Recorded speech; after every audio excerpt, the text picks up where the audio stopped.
अस्सलाम वालेकुम dear friends. उम्मीद करता हूँ कि आप सब खैरियत से होंगे। आज जो हम इस YouTube कचहरी में बात करने जा रहे हैं that is about section 378, 383, 390 and 392 of Pakistan penal code 1860।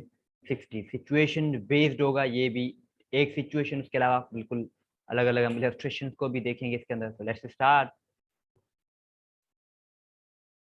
तो गाइस जो सेक्शन 378 है वो है रिलेटेड टू थेफ्ट से, 383 एक्सटॉर्शन से, 390 रोबरी से एंड 392 पनिशमेंट फॉर रोबरी। ठीक है, तो इसको फर्स्ट पहले ये मैंने जो है उसको ये फ्रेमवर्क इस तरह बनाया है कि पहले हम सबको सेक्शंस को डिस्कस करेंगे, इन 4 सेक्शंस को, उसके बाद एक सिचुएशन को डिस्कस करेंगे जिसमें ये चारों सेक्शन जो है वो आ जाएंगे। ऑफ थेफ्ट पे आते हैं। 378 क्या है? Theft, whoever intending to take dishonestly any movable property out of the possession of any person without that person's consent moves that property in order to such taking is said to commit theft। देखिए, theft में जो है वो dishonestly without the consent of another person उसकी जो है वो property को मूव किया जाता है। मूव का यहाँ पे मतलब है चोरी करना, ठीक है ना। मतलब वो उसको जो है वो चोरी किया जाता है या उसके उससे वो उसकी वो प्रॉपर्टी को उठाया जाता है। मगर याद रहे यहाँ पर जो बंदा जो थेफ्ट है वो खुद उस प्रॉपर्टी को उठा रहा है। यही एक फर्क है एक्सटॉर्शन और थेफ्ट में, कि थेफ्ट में प्रॉपर्टी खुद थेफ्ट जो है वो उठाएगा, मगर एक्सटॉर्शन में क्या होगा? Let's see. एक्सटॉर्शन कहता है section 83, whoever intentionally puts any person in fear of any injury, याद रखो, fear of any injury to that person or to any other person and thereby dishonestly induces the person so put in fear to deliver to any person any property or valuable security or anything signed or sealed which may be converted into a valuable security commits extortion। इसके अंदर simple ये बात की गई है कि एक बंदा जो है वो किसी बंदे को फियर दे रहा है, इंटेंशनली फियर दे रहा है, फियर ऑफ इंजरी। मगर जरूरी नहीं है कि वो बंदा जो फियर दे रहा है इंजरी का वो वहां पर मौजूद हो। अब फियर इंजरी जो है वो फियर ऑफ इंजरी क्यों दे रहा है? इसलिए कि वो बंदे दूसरे बंदे को इंड्यूस कर रहा है कि वो उसके लिए कोई काम करे। क्या काम करे? फॉर एग्जाम्पल, मैं जो है किसी बंदे को कॉल करता हूँ और उससे कहता हूँ भाई बात सुन, अगर तूने मुझे अपना मोबाइल फोन कल फिलहाल जगह पर ना दिया तो जो है मैं इंजरी कॉज कर दूंगा तुम्हें या किसी और पर्सन को, टू एनी अदर पर्सन, ये जो पढ़ा है, तो आपको मैं इंजरी कॉज कर दूंगा या किसी और बंदे को जो है वो इंजरी कॉज कर दूंगा। तो ये जो मामला होता है वो एक्सटॉर्शन का होता है। आरी बार समझ में याद रहे, फियर ऑफ इंजरी है इसके अंदर मेन चीज, और इंड्यूस करता है वो पर्सन को, कंपेल करता है कि तुम ये कोई काम करो, जिस तरह मैंने आपको एग्जाम्पल दी। इलस्ट्रेशन को देखते हैं। A threatens to publish a defamatory libel concerning Z. सही है, एक जो है ए क्या करता है, फॉर एग्जाम्पल फेसबुक पर ए जेड के खिलाफ कोई डिफेमेटरी जो है वो लाइबिलिटी डिफेमेशन जो है वो कमिट कर देता है। डिफेमेशन कमिट किस तरह करता है? फॉर एग्जाम्पल जेड के खिलाफ कह दे कि भाई जेड का कैरेक्टर बहुत खराब है, वो बंदा बहुत खराब काम कर रहा है, या वो पब्लिक सर्वेंट है और बहुत गलत काम कर रहा है, वो अपनी ड्यूटीज को सही तरीके से अंजाम नहीं दे रहा है। डिफेमेटरी यही है, ठीक है। Unless Z gives him money. ठीक है, तो अब यहाँ पे क्या हो रहा है कि ए जो है जेड को बोल रहा है भाई बात सुन, मैं तुम्हारे यहाँ क्या करूंगा, डिफेमेटरी कोई स्टेटमेंट किसी फेसबुक या किसी भी सोशल अकाउंट पे अपलोड कर दूंगा तब तक जब तक मुझे तुम पैसे नहीं देते। अगर तुम पैसे देते हो तो फिर मैं नहीं करूंगा। तो यहाँ पर क्या हो रहा है, ही कौन? A thus induces Z to give his money. A is committed extortion. ठीक है, तो ये बात है। यहाँ पे इंजरी नहीं बताई गई, मगर इंजरी जो है वो एक फियर ऑफ इंजरी जो है वो एक्सटॉर्शन में लाजमी होती है, याद रखिएगा। अब आगे बढ़ते हैं। Section 390 robbery. In all robbery there is either theft or extortion. ठीक है, रोबरी के अंदर या थेफ्ट होता है या एक्सटॉर्शन होता है। Theft as to extortion, sorry, theft robbery as to theft या रोबरी एज टू एक्सटॉर्शन, ये होता है। व्हेन थेफ्ट इज रोबरी, अब यहाँ पे पहली सिचुएशन क्या है, जब थेफ्ट जो है वो रोबरी है। कब थेफ्ट रोबरी है?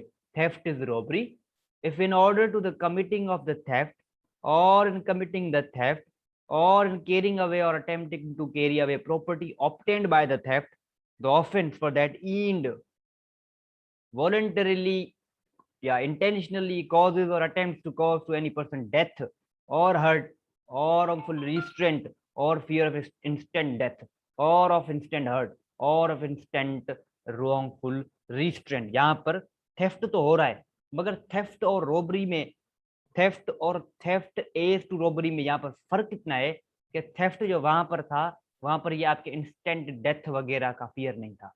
वहां पे डेथ का या अटेम्प्ट टू डेथ या इंजरी या हार्म का, वहां पर सेक्शन जो 378 था, वहां पर इन चीजों की बातें नहीं थी। यहाँ पर अब यहाँ पर 390 में क्या हो रहा है, थेफ्ट तो है, मगर उसके साथ ईंड क्या है, एक्स्ट्रा चीज जो उसके अंदर इंक्लूडेड है, वो ये है कि वॉलंटरली जो बंदा जो रॉबरी कमिट कर रहा है वो दूसरे बंदे को डरा रहा है, या उसको जो है वो रियली कॉज कर रहा है डेथ को, तो this is called the robbery as to theft. अब आते हैं robbery as to extortion. Extortion is robbery if the offender at the time of committing the extortion is in the presence of person put in fear। अब यहाँ पर extortion हम पहले discuss करके आए हैं सेक्शन 383 के अंदर, कि कोई बंदा दूसरे बंदे को इंड्यूस कर रहा है कि तुम्हें कोई काम जो है वो मेरे लिए करना है, और फियर ऑफ इंजरी भी वहां पर है। मगर यहाँ पर क्या हो रहा है, यहाँ पर जो है रोबरी कमिट की जा रही है, रोबरी में एक्सटॉर्शन हो रहा है। वो इस तरह कि जो एक्सटॉर्शन कर रहा है, जो रोबरी कर रहा है, वो बंदा खुद वहां पर मौजूद है। मगर वहां पर मैंने जो 383 सेक्शन में जो एग्जांपल दिया था, मोबाइल फोन पर मैं जो धमकी दे रहा हूँ किसी को, यहाँ पर इस तरह नहीं है। यहाँ पर खुद बंदा वहां पर मौजूद है और वहां पर कंपेल कर रहा है कि ये काम करो, and commits the extortion by putting that person in fear of instant death. और वहां पर हमने क्या देखा था एक्सटॉर्शन 383 में, कि वहां पर इंस्टेंट डेथ की बात नहीं थी, वहां पर फियर ऑफ इंजरी था सिर्फ। यहाँ पर क्या है, फियर ऑफ इंस्टेंट डेथ, कि मैं तुम्हें यहीं पे यहीं के यहीं मार दूंगा, या फियर ऑफ इंस्टेंट हर्ट, के मैं तुम्हें यहीं पे कुल्हाड़ा मार दूंगा तुम्हारे टांग में, और तुम जो है तुम्हें हर्ट हो जाएगा, तुम्हें इंजरी हो जाएगी। मगर इंस्टेंट वहां पर रॉन्गफुल, सॉरी वहां पर एक्सटॉर्शन सेक्शन 383 में इंस्टेंट की बात नहीं थी, यकदम की बात नहीं थी, उसी वक्त की बात नहीं थी, at a particular time at a particular place की बात नहीं थी। Or of instant wrongful restraint to that person. Wrongful restraint एक अलग टॉपिक है, इंशाल्लाह इस पर हम बात करेंगे कभी। मगर अभी यहाँ पर सिर्फ अपने कॉन्सेप्ट के लिए इतना समझ लें कि किसी बंदे को रॉन्गफुली रोक देना कि तुम वहां पर यहाँ पर या कहीं और नहीं जा सकते। और टू सम अदर पर्सन, और and by so putting in fear induces the person so put in fear then and there to deliver up the thing extorted. अब एक्सप्लेनेशन को देख लेते हैं। तो offender is said to be present. मैंने आपको कहा ना कि theft, sorry robbery as to extortion है, उसके अंदर प्रेजेंस उसी बंदे की, जो बंदा रॉबरी कमिट कर रहा है एज टू एक्सटॉर्शन, वो उसकी प्रेजेंस वहां पर होना लाजमी है। तो यहाँ पर बोलता है कि प्रेजेंस का क्या मतलब है, एक्सप्लेनेशन में बताता है the offender is said to be present if he is sufficiently near to put the other person in fear of instant death. वहां पर मौजूद हो, बिल्कुल उस बंदे के नजदीक जिस बंदे को कंपेल किया जा रहा है as an extortion, of instant hurt or of instant wrongful restraint या इंस्टेंट डेथ वगैरह, ये सब चीजें वहां पर हो सकती हैं। इनमें से कोई भी इलस्ट्रेशन को देख लेते हैं। A meets Z on the high road, road पे मिलता है, शो द पिस्टल, पिस्टल भी दिखाता है, एंड डिमांड जेड पर, ठीक है पिस्टल वहां पर दिखा रहा है, वहां पर खुद बंदा, इसका मतलब है मौजूद है, and demand Z purse, in consequence surrender, surrender is purse. यहाँ पर जो है क्या करता है, वो जो जो जेड जो है, जेड जो है वो क्या करता है, अपने अपना जो पर्स है उसको सरेंडर कर देता है, पर्स को जो है पर्स को सरेंडर कर देता है। Here A has extorted the purse from Z by putting him in fear of instant hurt and being at the time of committing the extortion is presence, A has therefore committed robbery। मगर robbery is to extortion, ये याद रहे, not robbery is to theft। चले भाई ये हो गया। अब थोड़ा डिफरेंस देख लेते हैं कि सेक्शन 383 और सेक्शन 390 में फर्क क्या है। रोबरी एज टू एक्सटॉर्शन, ये वाला रोबरी एज टू एक्सटॉर्शन और खुद एक्सटॉर्शन में क्या फर्क आया। देखिए तीन मेन फर्क है। कौन सा, सबसे पहले कि जो बंदा एक्सटॉर्शन में पहले आते हैं, जो बंदा एक्सटॉर्ट कर रहा है, सेक्शन 383 की बात कर रहा हूँ, जो बंदा एक्सटॉर्ट कर रहा है दूसरे बंदे को, वो बंदा खुद वहां पर मौजूद नहीं है, ये याद रखें। और सेक्शन यहाँ पर जो 390 में रोबरी एज टू एक्सटॉर्शन, इसके अंदर ये बात की जा रही है कि जो बंदा एक्सटॉर्ट कर रहा है वो वहां पर खुद मौजूद है, ठीक है। 383 में दूसरी बात ये कही है कि वहां पर फियर ऑफ इंजरी है, याद रखें फियर ऑफ इंजरी है। मगर एक्सटॉर्शन एज टू रॉबरी में फियर ऑफ इंजरी है, फियर ऑफ डेथ है, रॉन्गफुल रिस्ट्रेंट, ये सब चीजें जो है इंक्लूडेड हैं, ठीक है। ये दूसरा डिफरेंस। और तीसरा ये कि सेक्शन 383 में एक्सटॉर्शन जो हो रही है वहां पर इंस्टेंट फियर ऑफ इंजरी नहीं है, इंस्टेंट इंजरी की बात नहीं है, मगर यहाँ पर सेक्शन 390 में रोबरी, एक्सटॉर्शन एक्ट रोबरी के अंदर जो है वहां पर instant fear, instant death, instant wrongful restraint की बात की गई है। अब आते हैं सेक्शन 392 पनिशमेंट ऑफ रोबरी। उसके बाद हम डिस्कस करेंगे सिचुएशन जो कि बहुत इंपॉर्टेंट है। Punishment for robbery, whoever commits robbery shall be punished with rigorous imprisonment। rigorous imprisonment क्या होता है? देखिए दो किस्म की imprisonment होती है, सिंपल imprisonment और rigorous imprisonment। इंशाल्लाह इनको कभी और लेक्चर में डिस्कस करेंगे। for a term which shall not be less than 3 years nor more than 10 years। Simple इसके अंदर बात बताऊं, रोबरी जो कमिट करेगा उसको कम से कम 3 साल और ज्यादा से ज्यादा 10 सालों की सजा हो सकती है। हम स्पेशली ज्यादातर जब कानून में बात करते हैं तो मैक्सिमम पनिशमेंट की बात करते हैं, और अभी जो सिचुएशन आने वाली है उसके अंदर भी हम मैक्सिमम पनिशमेंट की बात करेंगे। ये है situation. The time is midnight 12:04 AM। Simple English है, थोड़ा समझिएगा। टाइम क्या है? 12:04 AM, मतलब रात है, मिडनाइट।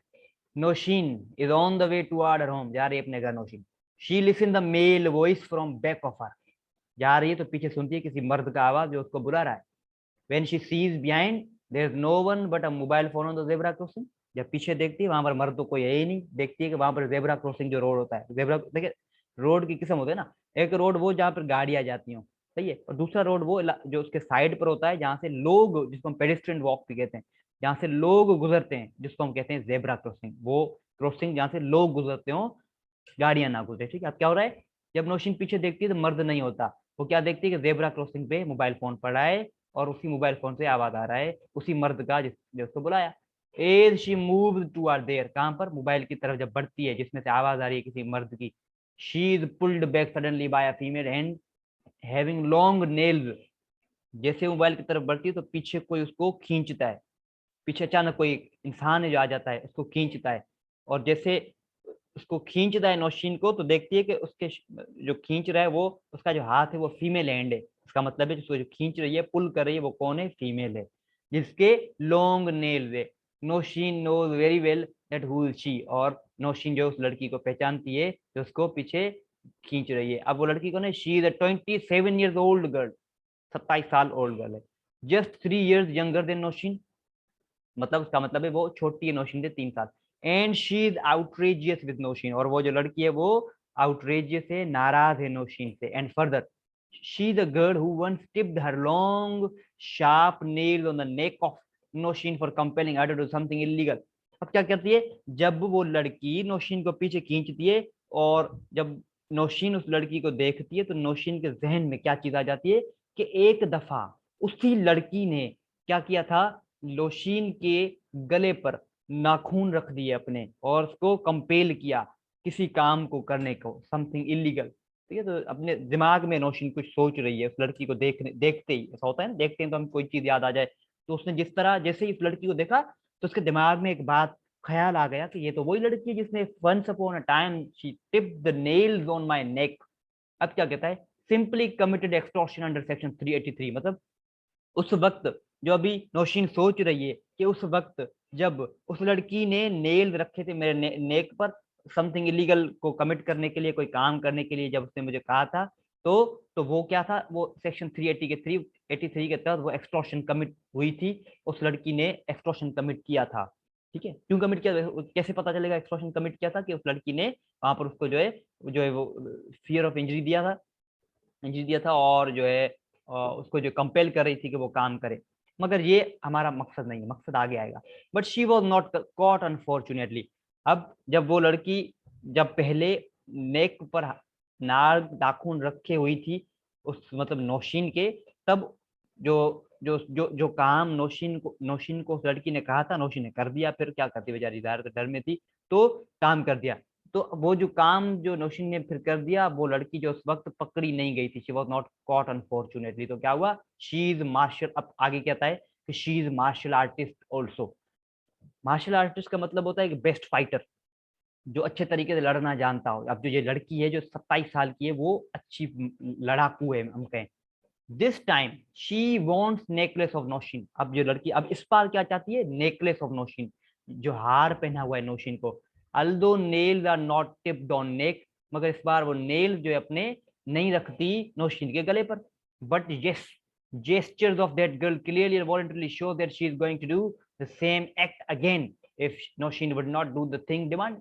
अब मगर क्या करती कि नेक उसके नौशीन के नेक पर वो नाखून तो नहीं रखती, मगर अपने नाखून को दिखाती है किसको, नौशीन को। और नौशीन समझ जाती है कि जो ये मुझसे नेकलेस मांगना चाह रही है, और अगर मैंने नेकलेस नहीं दिया तो मेरे साथ वही हाल होगा जो पहले हुआ था, और even she can kill me also. Nausheen accept the illegal command and the girl is gone. इसका मतलब है उस लड़की को नेकलेस दे दिया किसने, नौशीन ने। मतलब क्या हुआ देखें, remember one cut and the soul is gone. मतलब ये सिंपल एक एक्स्ट्रा बात है कही गई है कि अगर वो लड़की उस नौशीन के गले पर नाखून रख के चला देती तो वो एक ही झटके में, वन कट में ही जो है वो नौशीन मर जाती, नौशीन का सोल जो वो जा चुका होता। अब क्वेश्चन स्टार्ट होते हैं, इज इट थेफ्ट और रॉबरी और एक्सटॉर्शन। इस बार जो हुआ है, क्या हुआ है, नौशीन जो है वो डर में है। किस डर में है कि लड़की है सामने उसके, वो लड़की जो है नाखून दिखा रही है और कह रही है कि अपने नेकलेस को मुझे दे दो, कंपेल कर रही है। बताएं थेफ्ट है, रॉबरी है या एक्सटॉर्शन है। मैंने इसको सॉल्व किया अंडर सेक्शन 383 और मैं कहता हूं कि ये, सॉरी, अंडर सेक्शन 390 और मैं कहता हूं कि ये रॉबरी है, मगर रॉबरी इज टू एक्सटॉर्शन है। ये The accused committed robbery is to extortion. Extortion क्यों? क्योंकि वो लड़की खुद वहां पर मौजूद है। Essential then robbery is to extortion के। वो लड़की खुद वहां पर मौजूद है भाई, इंस्टेंट डेथ का फियर दे रही है, कंपेल कर रही है कि ये काम करो, सब चीजें हो रही हैं, तो जाहिर है रॉबरी इज टू एक्सटॉर्शन हुआ under section 390 Pakistan penal code, because accused committed extortion with fear of instant death. अगर मैंने आपको कहा था ना कि ये एक्स्ट्रा जुमला है कि one cut and the soul is gone, अगर वहां पर वो मारना चाहती तो मार सकती थी, नहीं मारा इसलिए क्योंकि उसका काम हो गया, नेकलेस उसको मिल गया। ये था क्वेश्चन 1। क्वेश्चन 2 कहता है, if this case does not fall in categories mention above. कौन सी कैटेगरीज, ये 3 above, then what is this in your opinion. मगर हम तो कह रहे हैं कि ये तो इस कैटेगरी में फॉल कर रही है, हमने कहा कि ये रोबरी है, रोबरी है एक्सटॉर्शन सेक्शन 390। ओके, तो ये भी क्वेश्चन क्लियर हो गया। अब क्वेश्चन 3 है, what should be the punishment if the girl is caught by inspector Waqas. Waqas inspector है, अगर सपोज करें कि वो लड़की, कौन सी, वो जो लड़की नौशीन से नेकलेस छीन के लेकर गई, वो लड़की को इंस्पेक्टर वकास फॉर एग्जाम्पल अगर के पकड़ लेता है under any provision of Pakistan penal code adopted by you. मतलब सिंपल इसके अंदर बात करते हैं, अगर वो लड़की पकड़ी जाए तो उसका पनिशमेंट किस तरह दोगे, तो हम मैं पनिशमेंट दूंगा under section 392 Pakistan penal code, क्योंकि 392 मैंने आपने पीछे डिस्कस किया कि वो रॉबरी की पनिशमेंट है, रॉबरी अगर कमिट करोगे तो पनिशमेंट 392 में होती है, तो यहाँ पर हम उसी के तहत जो है पनिशमेंट देंगे, इसलिए हमने सेक्शन 392 को डिस्कस किया था। और हमने ये भी कहा कि रॉबरी एक्ट एक्सटॉर्शन, तो पनिशमेंट क्या होगी, the punishment will be under section 392 Pakistan penal code. The maximum punishment is rigorous imprisonment for a term of 10 years and shall also be liable to fine. ठीक है, देखें क्या हुआ कि पनिशमेंट जो है वो मैंने मैक्सिमम दी है, कितनी, 10 साल, तो कम भी हो सकती है, 3 साल कम से कम, मैंने मतलब 3 साल से कम नहीं होगी, 10 साल से ज्यादा नहीं होगी, तो मैंने मैक्सिमम पनिशमेंट 10 साल दिए, और उसके अलावा फाइन की भी लायबल होगी। तो guys here the topic is, don't forget to like, subscribe and share this my video and channel. बहुत उम्मीद करता हूं कि आपको ये लेक्चर जरूर समझ में आया होगा, अगर ना आया हो तो आप कमेंट कर सकते हो, इंशाल्लाह मैं इस लेक्चर को दोबारा भी आपके लिए अपलोड कर सकता हूं इससे भी आसान लैंग्वेज में। थैंक यू, खुदा हाफिज़, मे गॉड ब्लेस यू।